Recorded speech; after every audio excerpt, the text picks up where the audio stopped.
BJP का बड़ा vote share, 2017 के विधानसभा की तुलना में बेहतर प्रदर्शन। उत्तराखंड में नई सरकार गठन की तैयारी, पुष्कर सिंह धामी ने अपने सीएम पद से दिया इस्तीफा, चुनाव हारने के बाद छोड़ा पद। उत्तराखंड में नए सीएम की रेस में कई चेहरे, सतपाल महाराज और धन सिंह रावत का नाम भी शामिल, आलाकमान मंथन में जुटा। प्रदेश में कांग्रेस के चेहरे रहे हरीश रावत ने ली हार की जिम्मेदारी, कहा नहीं समझ सका जन भावना। देवभूमि में करारी हार के बाद कांग्रेस में कलह, सोनिया आनंद रावत ने देवेंद्र यादव पर लगाया आरोप, हार के लिए ठहराया जिम्मेदार।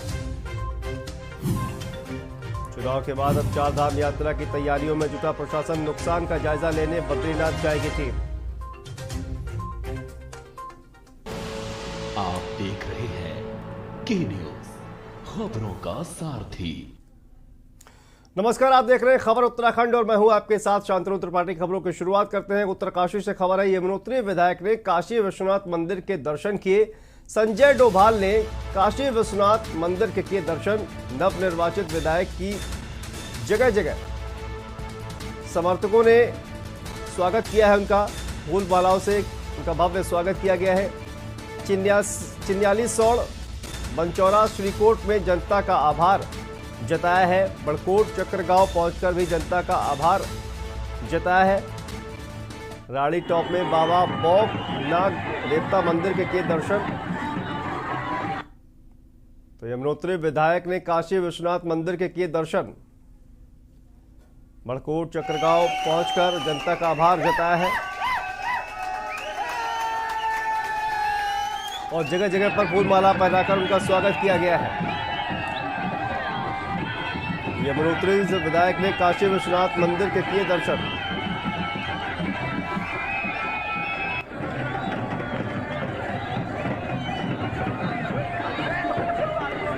तस्वीरों में जिस तरह से जश्न का माहौल देखा जा सकता है, जगह जगह फूल माला पहनाकर स्वागत किया गया।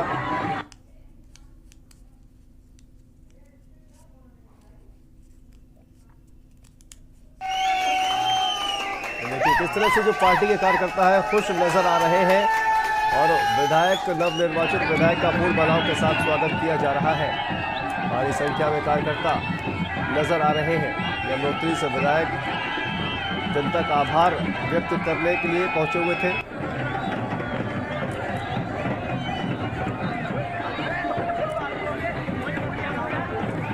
ढोल नगाड़े बजाकर बाकायदा जश्न मनाते हुए नजर आ रहे हैं तमाम कार्यकर्ता। जगह जगह पर विधायक का स्वागत किया गया और इस दौरान विधायक ने जनता का आभार भी व्यक्त किया।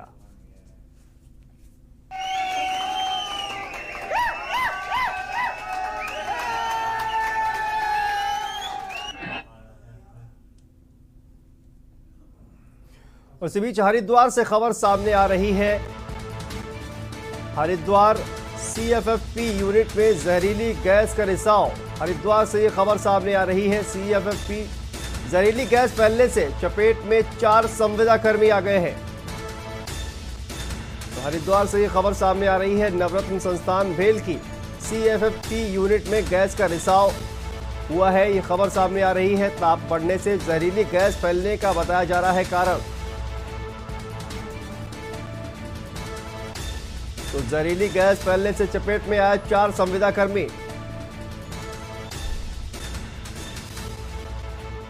नवरत्न संस्थान भेल की सीएफएफपी यूनिट में जहरीली गैस के रिसाव की खबर सामने आ रही है। टेम्परेचर बढ़ने से जहरीली गैस फैलने का बताया जा रहा है कारण। बड़ी खबर ये देहरादून से सामने आ रही है। भेल मुख्य चिकित्सालय में दिया गया प्राथमिक उपचार।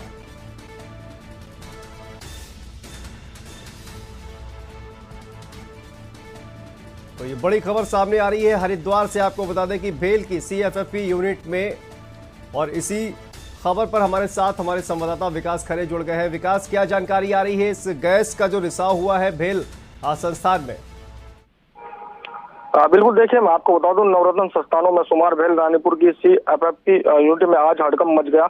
यहाँ इकाई में लगी भट्टी का तापमान बढ़ने से कार्बन मोनोऑक्साइड आसपास के क्षेत्रों में फैल गई, जिसकी चपेट में आने के कारण 4 संविदा कर्मी की हालत बिगड़ गई। चारों को तत्काल भेल मुख्य चिकित्सालय से ला जाया गया, जहां उन्हें प्राथमिक उपचार देकर पैनल के अस्पताल में रेफर किया गया। फिलहाल अगर बात करें तो एक की जो गंभीर हालत जिसकी बताई जा रही थी, फिलहाल जो है वो एक मरीज उनमें से ठीक हो पाया, लेकिन अभी 3 की हालत फिलहाल गंभीर बताई जा रही है। कहीं न कहीं उनको उपचार अभी किया जा रहा है और भेल के जो मुख्य अस्पताल है उनको वहां से जो है भूमानंद हॉस्पिटल में पास के रेफर किया गया था, लेकिन अभी इलाज तीनों का जारी है और लगातार इसमें डॉक्टर प्रयासरत भी है। जी तो विकास, आखिर क्या कारण रहा जिसकी वजह से गैस का रिसाव हुआ, इसकी कुछ जानकारी निकलकर सामने आ रही है? बिल्कुल देखिए, आपको बता दें, भेल रानीपुर की प्रमुख gas central foundry forge plant में लगी भट्टी के क्षेत्र में शुक्रवार का ये मामला है और अचानक ताप बढ़ने के कारण कार्बन मोनोऑक्साइड की परत बन गई, जिसके चलते हुए मौके पर मौजूद संविदा कर्मी शमसुद्दीन और राहुल, अमित और एक गैस के जो आपको बता दें कि गैस के कारण पूरे शरीर पर एलर्जी हो गई, जिसके कारण उनकी हालत बिगड़ गई। बात तो कहीं न कहीं जो है इसका जो तापमान बढ़ा था भट्टी का, उसकी वजह से ही इसका गैस का रिसाव हुआ है और जो कि 4 संविदा कर्मी तत्काल जो है वहां पर जो है गंभीर रूप से घायल भी हो गए थे, लेकिन अभी फिलहाल 3 की हालत गंभीर बताई जा रही है, जिसमें 1 की हालत में भी सुधार आ पाया है। जी गैस का जो रिसाव है वो रोक दिया गया है अब? बिल्कुल देखिए, गैस का रिसाव पूरी तरह से रोक दिया गया था। इस पर जो है हेल्थ जो कर्मचारी उन्होंने इस पर जो है तभी एक्शन ले लिया गया था ताकि जो है गैस का रिसाव ना बढ़े और किसी भी व्यक्ति को, कोई भी कर्मी को जो है दिक्कत ना हो। तो कहने की भेल प्रशासन लगातार पूरी रास्ते जो उसमें मकसद करा, तो फिलहाल अभी गैस का रिसाव रोक चुका है और लगातार जो भेल सुविधा कर्मी वहां पर मौके पर मौजूद है। जी तो बहुत बहुत शुक्रिया विकास इस पूरी जानकारी के लिए। तो भेल की CFFP यूनिट में गैस रिसाव के बाद 4 संविदा कर्मी इसकी चपेट में आ गए थे, जिनका इलाज जो है वो किया जा रहा है और टेम्परेचर बढ़ने की वजह से गैस रिसाव हुआ, ये जानकारी सामने आ रही है। और अगली खबर बेरीनाग से है, जहां गंगोली हाट विधानसभा से भारतीय जनता पार्टी के नवनिर्वाचित विधायक फकीर राम विधायक बनने के बाद अपने गृह क्षेत्र बेरीनाग में पहुंचे पर वहां पर भाजपा कार्यकर्ताओं ने फकीर राम टमटा का फूल मालाओं के साथ जोरदार स्वागत किया। वहीं इस दौरान फकीर राम टमटा ने जनता को धन्यवाद किया और उनका अभिवादन किया। जीत के लिए गंगोली हाट की समस्त जनता और भाजपा कार्यकर्ताओं को उन्होंने धन्यवाद दिया और कहा कि गंगोली हाट के गांव-गांव का विकास किया जाएगा।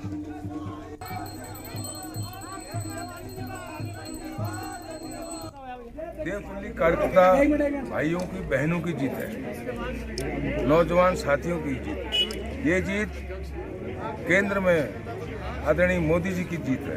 ये जीत प्रदेश में मुख्यमंत्री पुष्कर धामी जी की जीत है। गंगोली हाट विधानसभा में जो चीजें चाहिए होंगी, जिसकी आवश्यकता पड़ेगी उसको करेंगे। और अगली खबर रानीखेत से है, जहां विधानसभा से भाजपा के प्रमोद नैनवाल जीत हासिल करने के बाद रानीखेत पहुंचे, जहां भाजपा कार्यकर्ताओं ने ढोल बजाकर फूल मालाओं से उनका स्वागत किया। अपनी जीत के साथ ही उन्होंने रानीखेत का मिथक भी तोड़ दिया। वहीं आपको बता दें कि रानीखेत का एक मिथक था कि रानीखेत में जिस पार्टी का विधायक जीतता था उसकी सरकार कभी नहीं बनती थी, लेकिन इस बार रानीखेत से विधायक भी भाजपा का और सरकार भी भाजपा की बनने जा रही है। वहीं प्रमोद नैनवाल ने कहा कि क्षेत्र की जनता ने मुझ पर विश्वास जताया है, तो मैं वादा करता हूं कि क्षेत्र के विकास में कोई कमी नहीं आने दूंगा।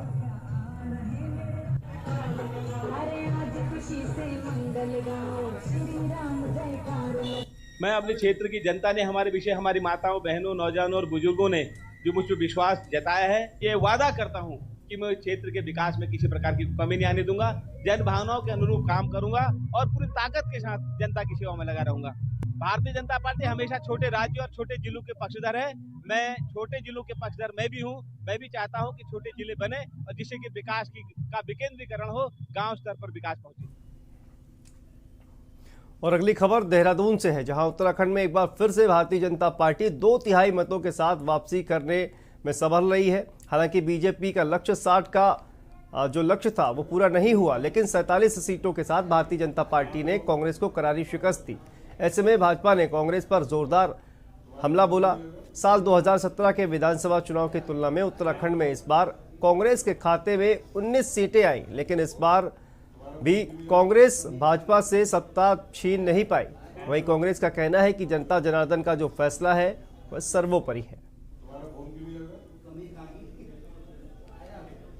देखिए, निश्चित तौर पे जब मुख्यमंत्री चुनाव हार सकते हैं, हम तो विपक्ष में थे, हमारी सीटें भी बढ़ी हैं, हमारा मत प्रतिशत भी बढ़ा है, लेकिन जनता का जो मैंडेट है सर पर ही है, सर माथे पे हमारे, और कमियां रहती हैं, कमियां रही होंगी, तभी हमारी 19 सीटें आई हैं।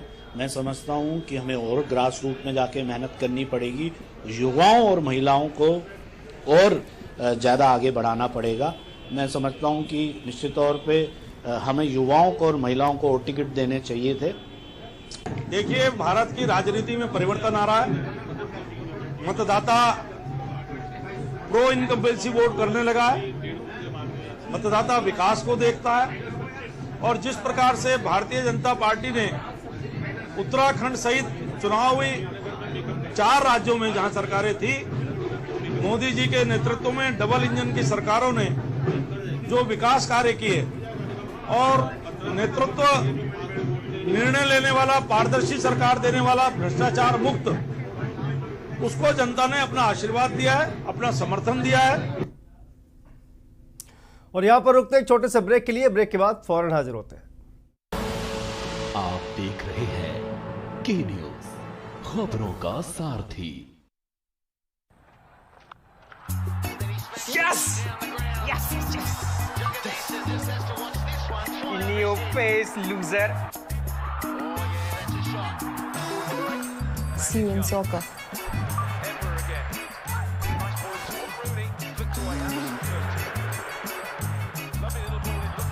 Yes!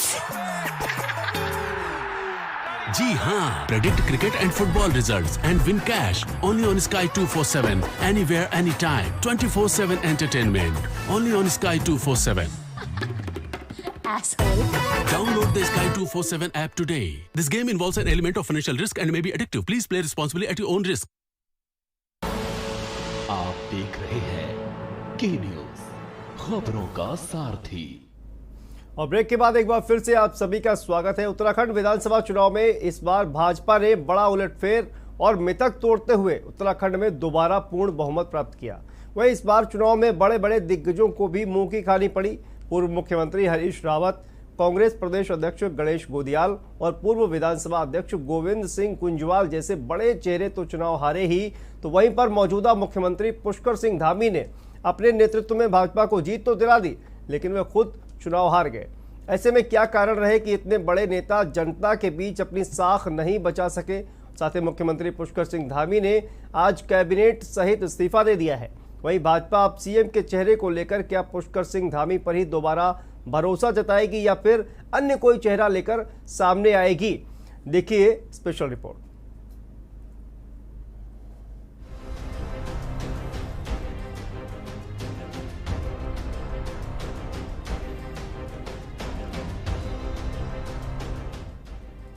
उत्तराखंड में मिथक था कि एक बार भाजपा और एक बार कांग्रेस ही राज करती है, लेकिन मिथक को तोड़ते हुए इस बार विधानसभा चुनाव में भाजपा ने प्रतिद्वंदी कांग्रेस को मात देते हुए दोबारा पूर्ण बहुमत प्राप्त किया। हालांकि भाजपा ने जो नारा दिया था कि अब की बार 60 पार, तो उसको तो भाजपा पार नहीं कर पाई, लेकिन हाँ 47 सीटों की बड़ी जीत दर्ज कर दी। इसी हार और जीत के बीच कई बड़े नेता भी चुनाव में हारे। एक तरफ कांग्रेस के हरीश रावत, गणेश गोदियाल, गोविंद सिंह कुंजवाल, तो दूसरी तरफ भाजपा के मौजूदा सीएम पुष्कर सिंह धामी को करारी हार का सामना करना पड़ा। उनकी हार के बाद अब कई सवाल उठ रहे हैं कि क्या कारण रहे इन दिग्गजों को जनता ने नकार दिया है, और अब भाजपा फिर दोबारा क्या पुष्कर सिंह धामी को ही मुख्यमंत्री बना सकती है या फिर पूर्व मुख्यमंत्रियों के नाम में धामी का नाम भी शामिल होगा? हालांकि सूत्रों से खबर आ रही है कि पुष्कर सिंह पर हाईकमान भरोसा जता सकती है। वहीं भाजपा के नवनियुक्त डोईवाला से विधायक ब्रजभूषण गैरोला ने कहा है कि पार्टी इस पर चर्चा करेगी और हाईकमान का जो भी फैसला होगा वो सर्वमान्य होगा। वहीं राजभवन में इस्तीफे के बाद मुख्यमंत्री पुष्कर सिंह धामी ने आलाकमान को धन्यवाद किया। देखिए, मैं अपने देश के यशस्वी प्रधानमंत्री आदरणीय नरेंद्र मोदी जी का, हमारे राष्ट्रीय अध्यक्ष आदरणीय नड्डा जी का, हमारे गृह मंत्री जी का और केंद्रीय नेतृत्व का, सबका मैं धन्यवाद करना चाहता हूं कि उन्होंने मेरे जैसे सामान्य कार्यकर्ता को यहाँ उत्तराखंड राज्य के मुख्य सेवक का दायित्व सौंपा था।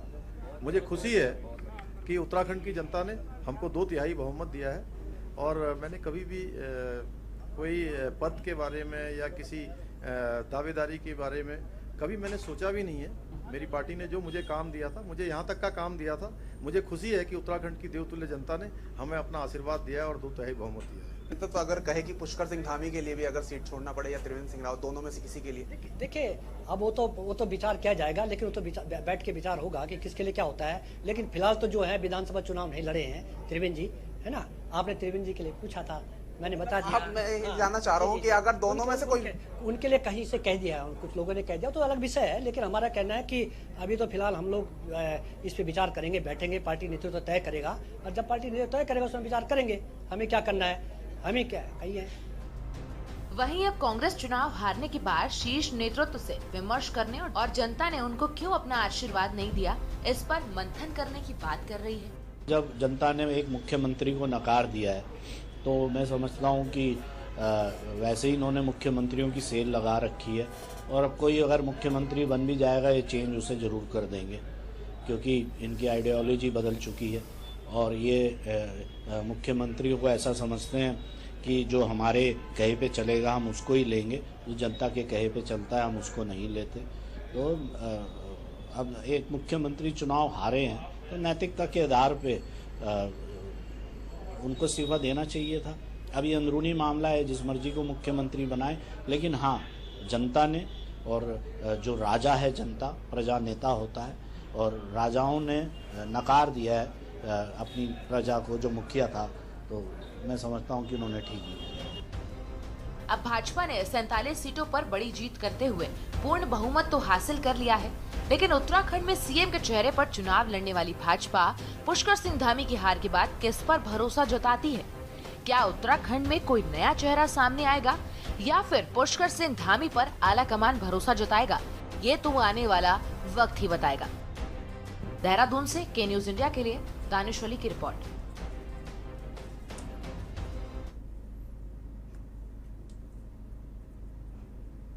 और यहाँ पर रुकते हैं एक छोटे से ब्रेक के लिए, ब्रेक के बाद फौरन हाजिर होते हैं। आप देख रहे हैं के न्यूज, खबरों का सारथी। पर ये दिल है कि चख रहा है उन्हीं अल्फाजों का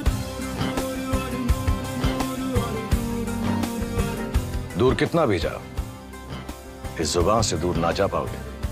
विमल, बोलो जुबान केसरी। सोचिए मत, मेरी और पूरे हिंदुस्तान की तरह आप भी समर कूलर और होम अप्लायंसेस लीजिए और बेफिक्र हो जाएगी। आप देख रहे हैं के न्यूज, खबरों का सारथी। और ब्रेक के बाद एक बार फिर से आप सभी का स्वागत है। अगली खबर की ओर बढ़ते हैं। खबर देहरादून से है, जहां मुख्यमंत्री पुष्कर सिंह धामी ने दिनांक 11 मार्च शुक्रवार को दोपहर 1:30 बजे राज्यपाल लेफ्टिनेंट जनरल गुरमीत सिंह से भेंट कर मुख्यमंत्री पद से त्यागपत्र उन्हें सौंप दिया। वहीं पुष्कर सिंह धामी का इस्तीफा स्वीकार करते हुए राज्यपाल ने उनसे राज्य में नए मुख्यमंत्री की नियुक्ति होने एवं पदभार ग्रहण करने की अवधि तक कार्यवाहक मुख्यमंत्री बने रहने के लिए कहा है।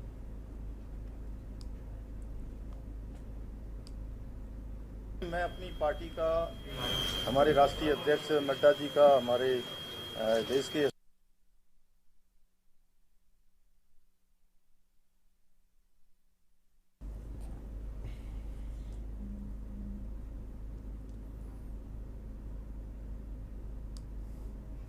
आज प्रदेश के मुख्यमंत्री पुष्कर सिंह धामी उत्तराखंड में मिली भाजपा को बड़ी जीत के बाद सचिवालय पहुंचे। यहां पर कैबिनेट मंत्रियों संग उन्होंने बैठक की। वहीं उन्होंने पत्रकारों से बातचीत में कहा कि प्रधानमंत्री नरेंद्र मोदी, राष्ट्रीय अध्यक्ष जेपी नड्डा और पार्टी के शीर्ष नेतृत्व का धन्यवाद करना चाहूंगा, जिन्होंने मुझ पर भरोसा जताया और उसी में एक बार फिर उत्तराखंड में हम सरकार बनाने जा रहे हैं।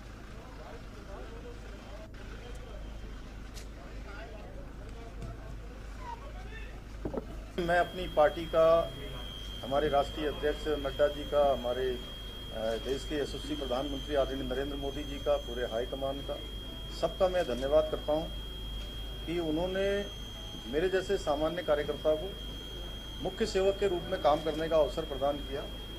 और मुझे खुशी है मैं उत्तराखंड की देवतुल्य जनता का भी धन्यवाद करना चाहता हूँ कि मेरी पार्टी ने जो मुझे दायित्व दिया था वो दायित्व पूरा हुआ है। उत्तराखंड के अंदर पहली बार ये मिथक टूटा है। 2/3 बहुमत से उत्तराखंड के अंदर भारतीय जनता पार्टी की सरकार बनी है और ये सरकार निश्चित रूप से जो हमारे संकल्प हैं उत्तराखंड को आगे ले जाने के लिए, उत्तराखंड को विकास की गति देने के लिए, उत्तराखंड के चहुँ विकास के लिए काम करेगी और हमने जो भी वादे किए हैं हम उन सब वादों को पूरा करेंगे। सूबे में भाजपा ने पुष्कर सिंह धामी के चेहरे पर चुनाव लड़ा। कार्यवाहक सीएम धामी ने राज्यपाल को अपना इस्तीफा सौंप दिया। पुष्कर सिंह धामी खटीमा से 2 बार के विधायक रहे हैं, लेकिन इस बार वह कांग्रेस के भुवन कापड़ी से 6,951 वोट से पीछे रह गए। इस मौके पर कार्यवाहक सीएम धामी ने कहा कि हमने मुख्यमंत्री पद के साथ मंत्रिमंडल का राज्यपाल को इस्तीफा सौंप दिया है। उन्होंने भाजपा हाईकमान का आभार जताया क्योंकि भाजपा हाईकमान ने उन पर भरोसा जताते हुए उन्हें मौका दिया था। अब अगला सीएम कौन होगा इस पर भाजपा हाईकमान ही फैसला लेगा।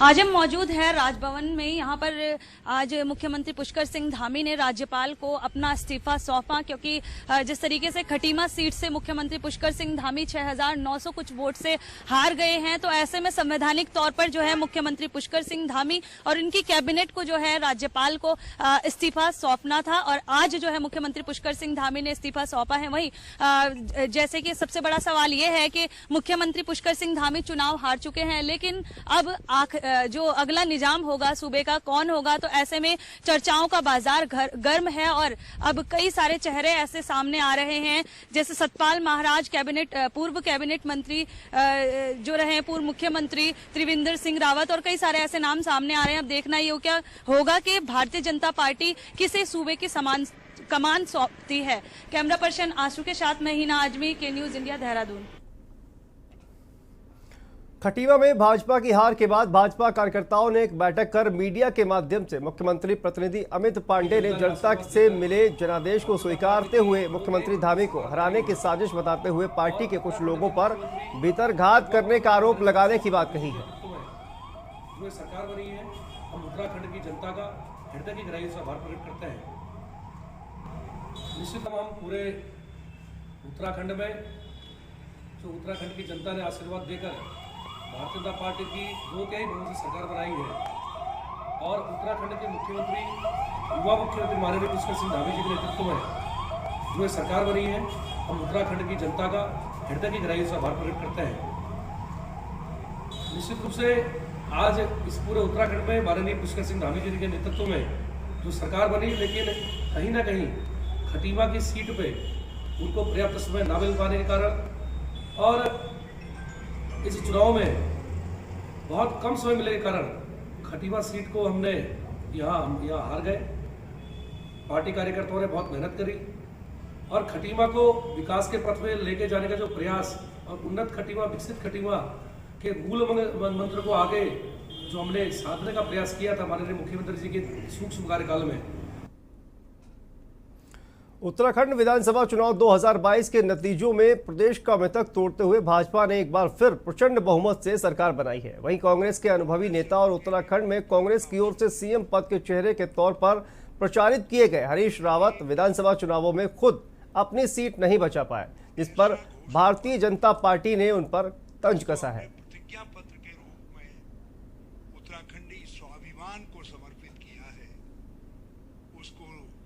आत्ममंथन होना चाहिए, इसमें चिंतन होना चाहिए, इसमें मनन होना चाहिए। ऐसा क्या है, सारे चैनल बता रहे, कोई 35%, कोई 41%, कोई 42% कि हरीश रावत जी मुख्यमंत्री की पसंद है, लेकिन वो मुख्यमंत्री की पसंद है, विधायकी की पसंद कहाँ से है? तो मैं समझता हूँ कि आप चिंतन और मंथन करना पड़ेगा माननीय हरीश रावत जी को कि आगे उन्होंने क्या करना है, मार्गदर्शन मंडल में जाना है या पार्टी के साथ जनता में निकल के जाना है। मैं समझता हूँ जब लोभ और जो पार्टी ने इतना कुछ जब दिया हो तब पार्टी के लिए कुछ कर गुजरने की बात आए तो मैं समझता हूँ अपनी महत्वाकांक्षा और लोभ छोड़ के निकल जाना चाहिए सड़कों पे और उस पार्टी को मजबूत करना चाहिए। तो ये पहले ही हमारे एक नेता ने उस समय कहा भी था जब रामनगर से लाल कुआं गए कि ये उनके लिए मौत का कुआं बनेगा, और ये बना है, कांग्रेस के ही लोगों ने उनको निपटाया है, किसी ने निपटाने की जरूरत नहीं थी। लालकुआं विधानसभा से भाजपा के टिकट पर भारी मतों से जीत हासिल करने वाले डॉक्टर मोहन बिष्ट, जो अब लालकुआं विधानसभा से विधायक हैं और कांग्रेस के कद्दावर नेता हरीश रावत को हराने वाले व्यक्ति हैं, जिन्होंने हरीश रावत को बड़े मार्जिन से हराया है। लालकुआं विधानसभा से भारतीय जनता पार्टी के प्रत्याशी हो गए हैं मोहन सिंह बिष्ट और सीधे तौर से अपने घर पे हैं। लोगों का जमावड़ा है, लोग खुशी के फूल देने इनको पहुंच रहे हैं और साथ ही साथ लगातार अपने कैमरों में भी कैद कर रहे हैं कि मोहन सिंह बिष्ट जी की जो जीत हुई है एक ऐतिहासिक जीत है। साथ ही यहाँ पे लोग लगातार तमाम सुबह से ही इनके घर पे आ रहे हैं और जो जीत की खुशी है उसको अपने जाहिर कर रहे हैं। साथ ही बात करेंगे मोहन सिंह बिष्ट जी से। बिष्ट जी, ये खुशी कितनी अच्छी? देखिए, खुशी तो खुशी है और पहले से ही हमारे पक्ष में माहौल था और लोगों ने उसी के अनुरूप हमें जनादेश दिया है और पूरे प्रदेश में जो भारतीय जनता पार्टी की लहर थी उसको लोगों ने वोट के रूप में सामने रखा है और ये इतिहास में पहली बार हुआ है कि कोई सरकार उत्तराखंड में रिपीट हुई है।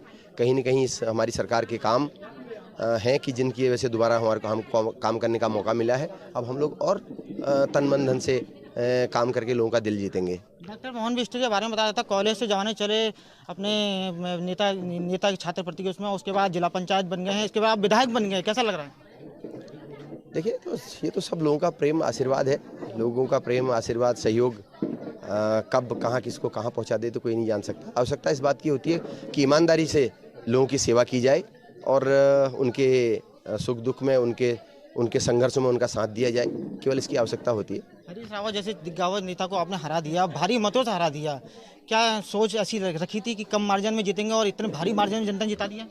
आप जरा अपने पिछले जो बयान है उनको चेक कीजिए। मैंने पहले दिन से ही कहा था हम कम से कम 15,000 वोट से इस सीट को जीतेंगे और वही हुआ है। उससे ज़्यादा वोटों से हम लोग जीते हैं।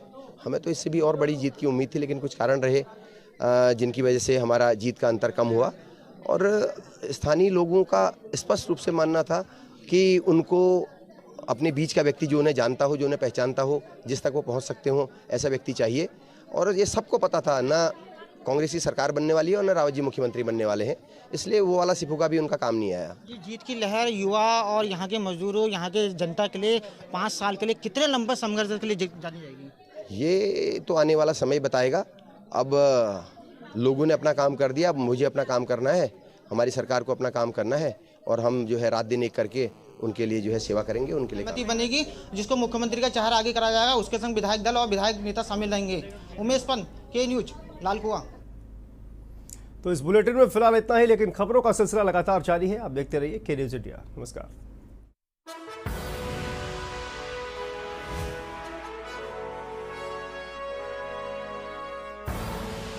आप देख रहे हैं के न्यूज, खबरों का सारथी।